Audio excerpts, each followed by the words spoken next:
Bon voilà, on se retrouve pour une dernière passe de modélisation. Donc bon, j'ai encore des petits objets à faire, mais vous voyez qu'on commence déjà à avoir une vision un peu plutôt cool, enfin je trouve, du bâtiment. Bon, il manque tout un paquet de détails, notamment les barrières, les arbres, etc. Mais voilà, donc déjà on commence à avoir quelque chose plutôt cool. Hop, je vais arrêter le... Je repasse en viewport, plus réactif. Ok. Donc il reste, enfin, je vous propose comme dernier atelier de modélisation cette pompe, remplacer ce premier blocking qu'on avait fait à ce moment-là pour la remplacer par un modèle un peu plus intéressant. Donc j'ai fait quelques recherches. Donc je suis tombé sur celle-ci qui s'appelle la Fry, c'est la marque 73 ou 77, je ne sais plus.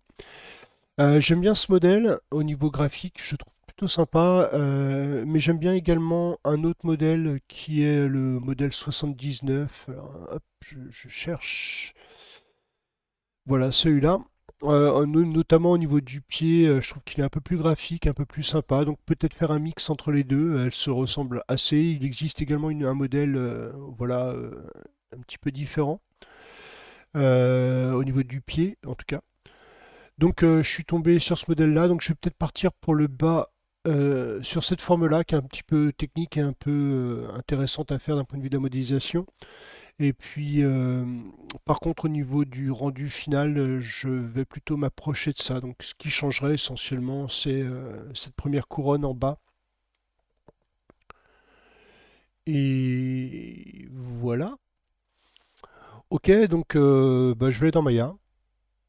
Je me crée un nouveau document. Et puis à partir de là, en vue top, je vais me chercher mon image plane. Là, cool. Et puis je vais bah, tout de suite faire en sorte de faire correspondre ça à peu près au centre du monde. À la limite, ce qu'on peut faire, c'est de mettre un cercle sur le sol, se mettre en polydisque et passer en cap.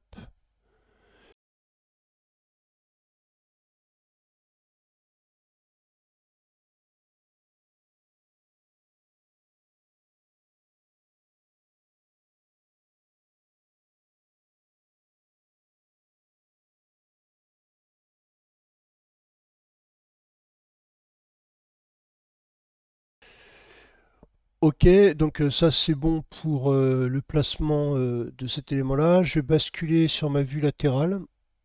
On va se mettre en font. Pareil, aller chercher une image plane de l'endroit, c'est-à-dire au centre de ce rond. Donc il faut penser à la perspective. Je vais repasser dans ma vue 3D et on va faire correspondre.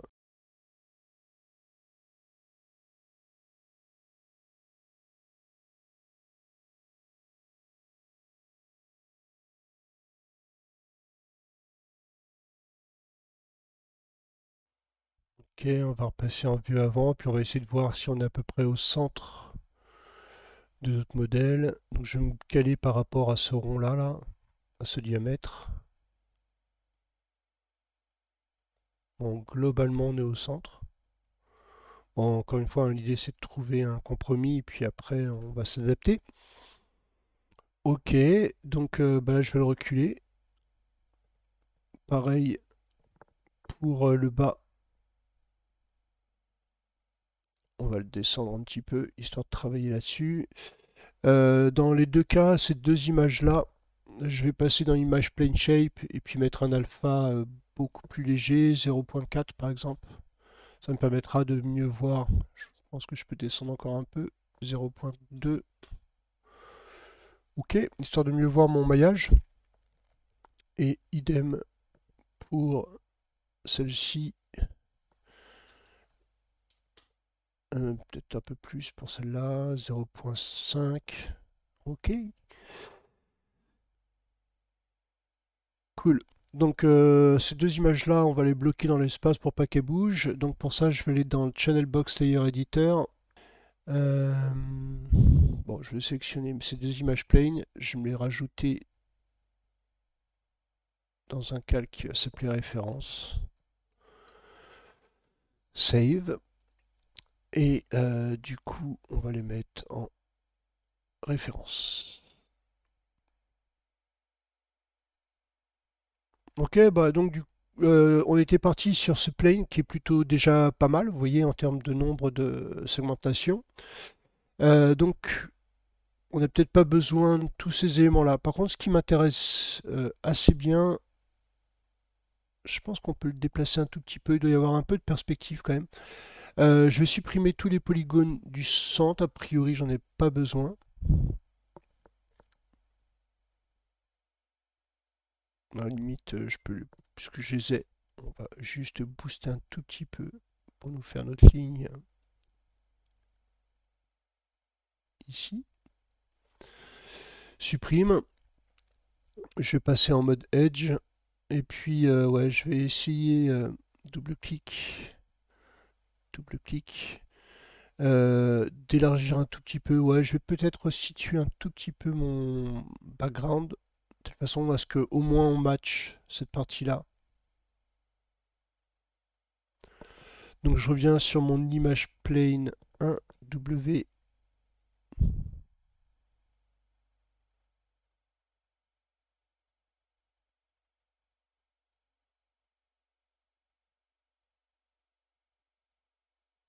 Ok. Ouais, quand même, c'est bizarre. Bon, je vais rester là-dessus. A priori, je match à peu près partout au niveau des angles, donc on va rester là-dessus. Ok. Donc, ce qu'on peut faire maintenant, c'est peut-être séparer tous nos arêtes. Edge. Donc, double-clic pour ajouter celle-là. Et on va faire une séparation en deux. Donc, dans ce cas-là, ici, je vais faire hop, Connect. Pardon, Shift. Connect Tool.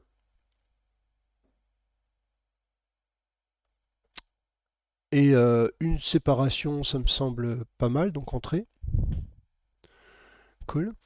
Et du coup, on va prendre tous les points extérieurs. Shift, pardon. Hop. Pourquoi il veut pas? Vertex.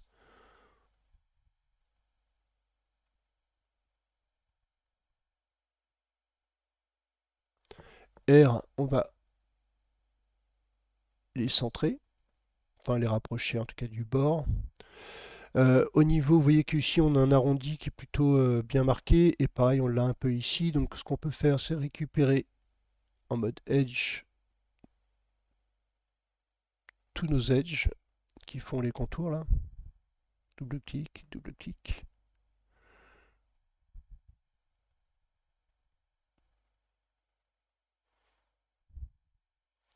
Et on va les biseauter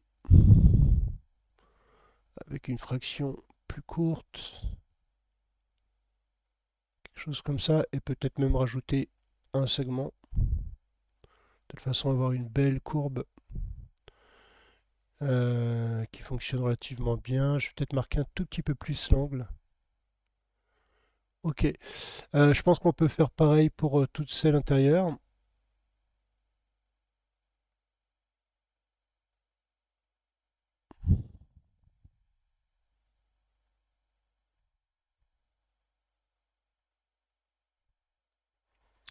Bevel Edge. Et le faire par contre beaucoup plus doux.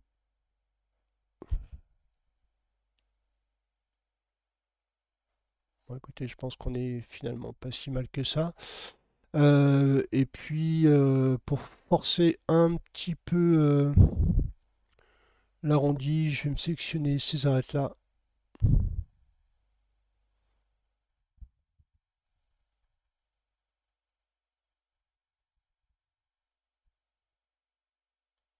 Et puis les réduire un tout petit peu pour forcer un petit peu le trait. Donc je vais passer en 3 provisoirement pour checker que les courbes globalement sont respectées. Ça me semble pas trop mal. J'aurais peut-être pu revenir sur le Poly Bevel 1, je crois. Et là, peut-être d'augmenter un tout petit peu l'offset. Alors, ça va pas être celui-là, ça va être celui-là. La fraction, pardon. Ouais. Cool. Bon, moi, ça me semble plutôt pas mal. Donc, bah, on commence déjà à avoir une base un petit peu solide par rapport à nos besoins. Donc, si vous regardez ici, on voit qu'on a une hauteur. Ensuite, on enchaîne sur un plat. Et puis là, on a cette espèce de forme. Mais techniquement, tout est déjà contenu dans ce qu'on a fait ici, hein. Donc, là, on a bien avancé déjà. Ok, je vais passer en vue 3D. Sélectionner tous mes polis. CTRL E. Et puis on va monter à peu près de la hauteur qu'on a ici. Comme ça, je vais repasser en 1. Voilà, ce qui correspond à peu près à ce qu'on a ici. Ensuite, on a une coupe qui vient se mettre là. Mais en fait, la nature, elle est bien faite. C'est qu'une fois qu'on a fait déjà ce travail préparatoire pour la forme du bas, en fait, si on utilise le multicut, du coup, vous voyez que automatiquement, on va tomber enfin, grosso modo vraiment pile là-dessus. Donc, je peux couper à cet endroit-là. Et ça me rajoute ce dont j'ai besoin pour faire la première élévation. Ok, celle-ci. Cool. Donc, bah, je vais faire une section en boucle. Hop, je vais passer en mode face. Q, double-clic. Shift, double-clic. Ok. Et donc, on va faire cette première élévation. Donc, CTRL E. Et puis, on va lever un petit peu l'élément. Bon, je le fais hein, par rapport au visuel que j'ai ici. Écoutez, c'est pas mal. Du coup, je vais me prendre l'intérieur. Double-clic. CTRL. Shift pour le mettre à peu près au centre. Voilà. Refaire ma sélection.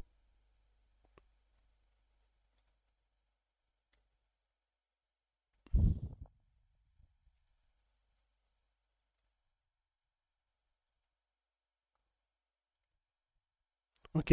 Si j'appuie sur CTRL Shift en même temps que je fais un clic centre, vous voyez que je peux faire un slide. Et le slide va se faire dans la continuité des arêtes. C'est-à-dire qu'on glisse le long des arêtes. Donc ça peut être une solution plutôt cool pour notre résultat. Quelque chose comme ça. Et double-clic là-dessus. Je vais juste réduire un tout petit peu la forme, de telle façon à donner ce côté un peu arrondi. Ok, je passe en 3 pour vérifier. Oui, c'est tout de suite beaucoup mieux. Donc là, on voit que la courbe commence à se respecter un petit peu. Je vais juste la réduire un petit peu pour la marquer un petit peu plus. Ok. Donc maintenant, ce qui va donner du chien, on va dire, à notre élément, c'est ben, tout simplement de biseauter nos arêtes. Donc je vais double-cliquer sur toutes les arêtes que je veux biseauter.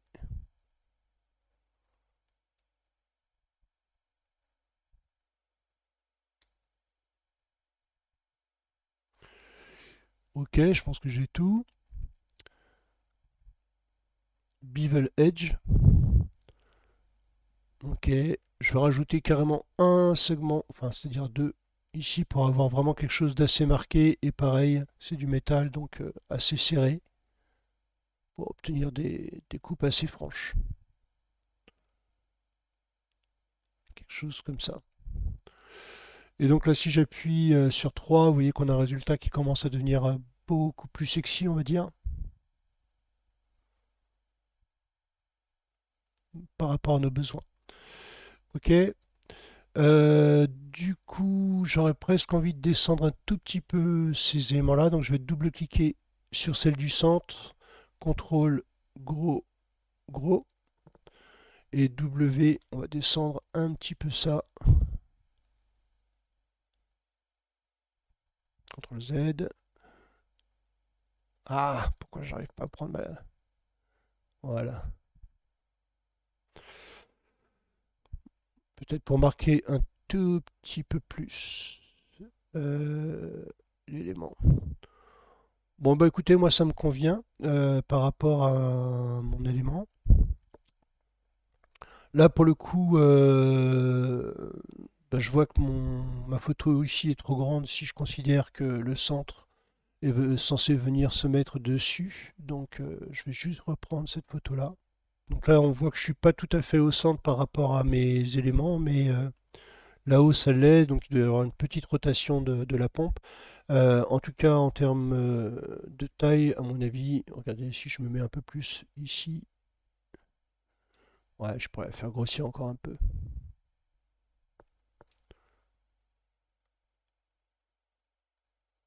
Écoutez, ça me semble pas mal. Je vais rester là-dessus. Après, on n'est pas au millimètre près, hein. Ok. Donc par contre là-haut, il faudra que je me cale par rapport au centre. Ok. Donc bah, à la limite, je vais la replacer puisque maintenant on a calé la hauteur.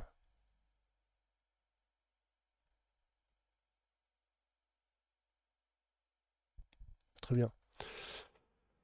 Donc on va juste s'intéresser à ça pour essentiellement la hauteur des éléments. Ok. Cool. Donc voilà ma pièce. Je vais repasser en vue 1. Et puis, ben, techniquement, on a déjà notre élément ici qui va monter, notre tube là, puisque il est censé venir se positionner exactement là-dessus. Donc, ce que je pourrais faire, c'est récupérer peut-être une zone de polygone, double-clic, et tout simplement de faire un extract ou un duplicate, shift duplicate face, de telle façon à me créer d'un côté cet élément-là. Ok. Donc dans ce cas-là, ici, je peux passer en... Excusez-moi, je suis pas sur le bon. En mode Edge. H. Ok, c'est surtout celui-là qui m'intéresse.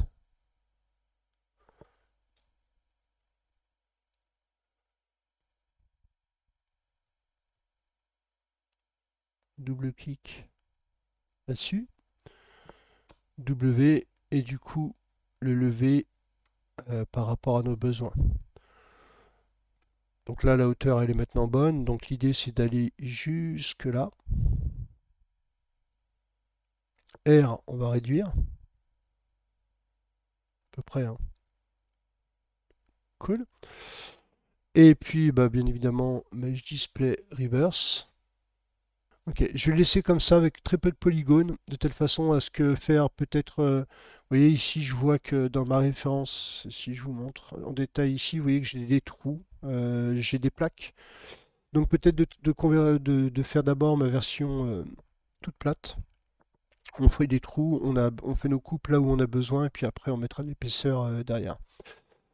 Sur cette partie-là, il y a quelque chose qui est peut-être un peu plus intéressant. Je vais zoomer un peu. Ici, c'est que l'on passe d'un octogone à un rond pour faire cette partie-là. Donc, à mon avis, pareil, je vais isoler la partie haute ici.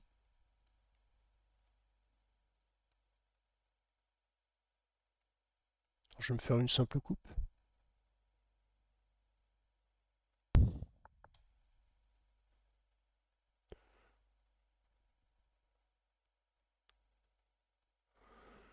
Ok, et puis je vais faire un duplicate face, histoire de me créer encore un objet. Donc d'un côté j'aurai ça et de l'autre côté j'aurai ça. Parfait. Donc l'idée c'est de passer de ça à un rond, de telle façon à pouvoir faire cette transition entre les deux. Bah, techniquement, il suffit de compter nos points. 1, 2, donc j'ai 8 côtés avec 1, 2, 3, 4, 5. Et puis après, on enchaîne sur l'autre côté. Donc 1, 2, 3, 4, 5. Donc 5 x 8, 40. Donc ce qu'on pourrait faire, j'imagine, c'est qu'on pourrait créer un disque qui ferait en polydisque cap 40. Bien évidemment qui va matcher notre taille ici. On va se mettre à peu près là où on l'attend, c'est-à-dire là. Le faire grandir au niveau du bas de notre élément.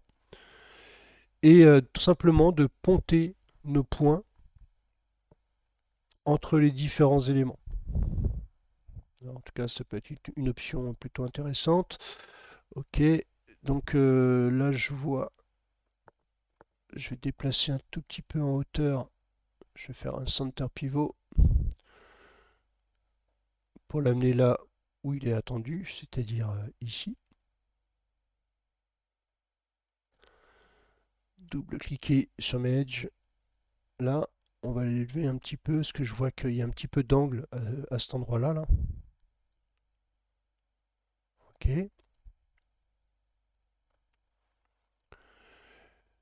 Donc je vais reprendre mon disque, le voilà. Et l'idée, c'est qu'on va faire en sorte d'aligner nos points entre cet élément-là et cet objet-là. Donc je vais sélectionner mes deux objets, P-disque, Shift, je passe en objet mode, voilà, et je vais faire un combine, Mesh combine. Ok, ce qui fait que maintenant, on va essayer de se trouver un point. Alors le truc c'est qu'il va falloir être un peu intelligent.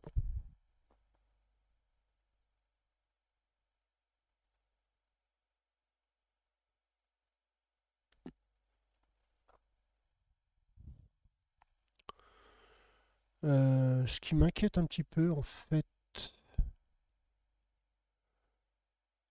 on va tester. Je vais me faire un bridge, je vais passer en mode edge, parce que le tout c'est de tomber à peu près sur les mêmes éléments.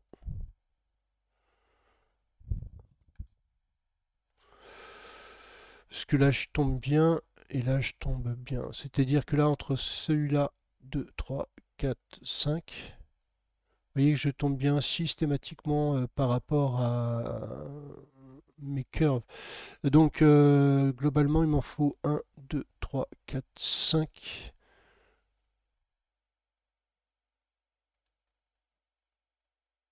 Double-clic. On ne veut pas.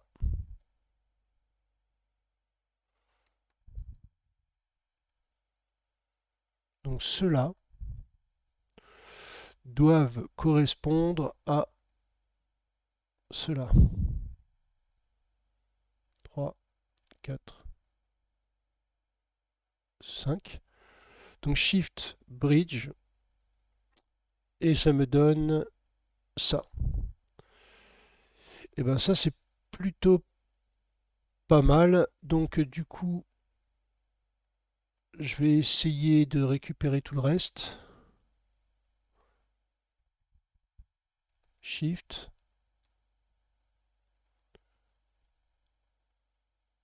Shift. Bridge.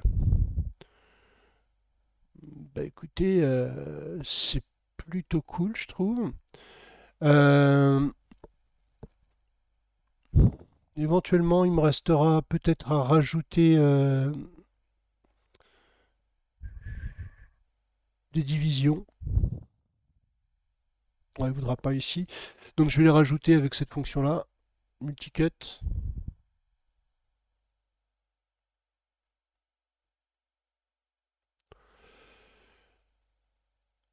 Voyons ce que ça donne en lycée. Franchement, c'est plutôt propre. Bon, bien sûr, il va falloir biseauter, mais le résultat est finalement pas si mal que ça, donc je vais garder ça comme ça. C'est plutôt propre.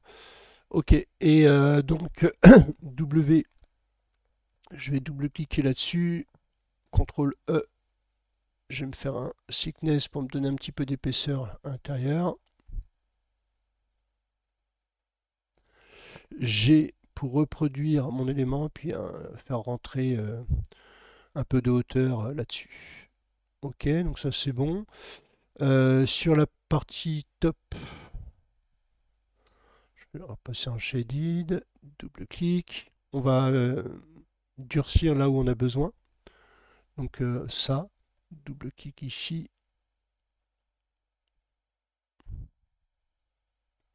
à l'intérieur.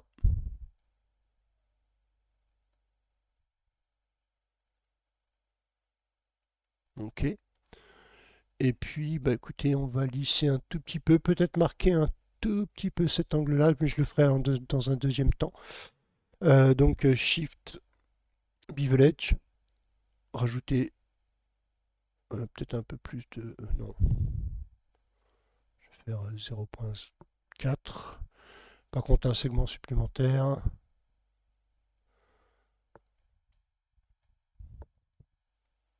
Non, c'est relativement propre. Ok. Euh, du coup, on peut récupérer nos polygones du centre et puis on va tout simplement les extruder un tout petit peu. Donc, je vais récupérer ça. Tab. Je vais passer en mode arrêt de face.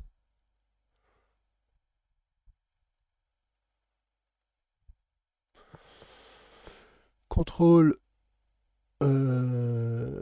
gros, gros, gros, gros.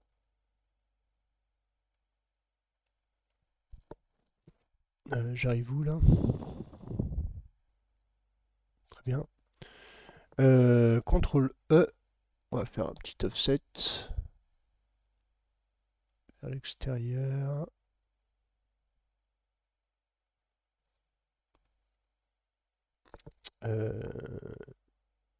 V, enfin W pour passer en mode déplacement.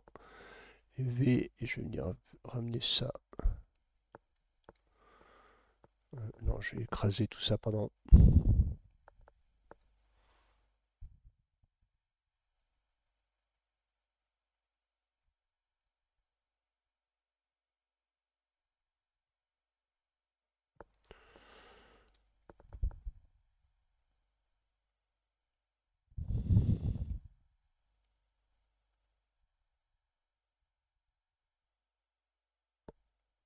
Bon, il doit y avoir un trou à l'intérieur, je pense, pour faire passer le pétrole.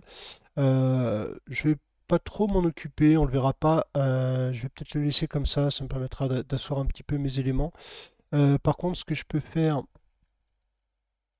c'est réduire un tout petit peu ma section.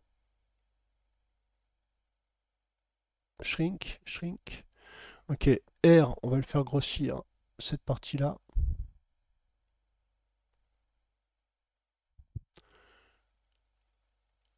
Et du coup, choper ça. Et on va faire monter un petit peu pour me faire un bord.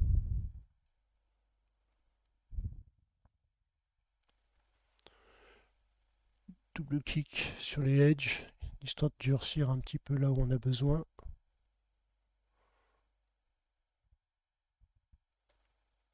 Bevel Edge. Deux segments.